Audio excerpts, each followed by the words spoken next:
JFF President Michael Ricketts says he was surprised at the seizure of his vehicle over lack of compliance with a court order to pay over $9 million to football administrator Ainsley Lowe.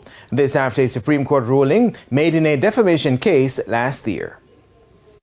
Bailiffs seized JFF President Michael Ricketts' vehicle on Wednesday in an effort to settle damages payable to football administrator Ainsley Lowe in a defamation case brought against him. It came after Lowe claimed Ricketts made defamatory statements about him and implied that he was responsible for the demise of Spartan Athletic Football Club in Clarendon while speaking on Hits 92 FM's Sports Grill in 2017. But in speaking with TVJ Sports on Wednesday, Ricketts says he was not being negligent in his payments. I paid last year. I paid 1.5 million last year. Mm-hmm. I did not pay this year yet, because I actually planned to do so. Mm-hmm. All of a sudden, I was getting calls from the bailiff. So the arrangement was that, all right, I plan to have sold this vehicle to make some payment. So they valued the vehicle for $5 million. So I say, all right, take the vehicle.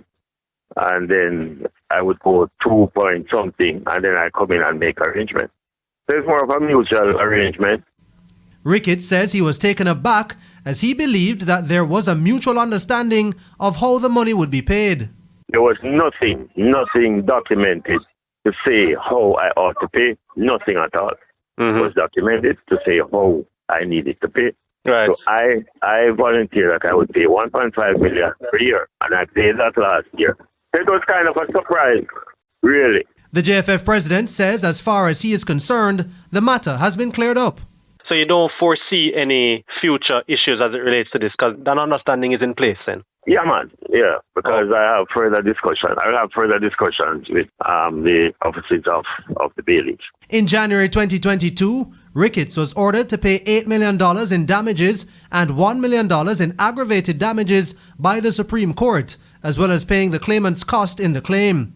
Ricketts was also ordered to make a public apology on Hits 92 FM and in one publication of the Sunday Gleaner. Jordan Fort, TVJ Sports.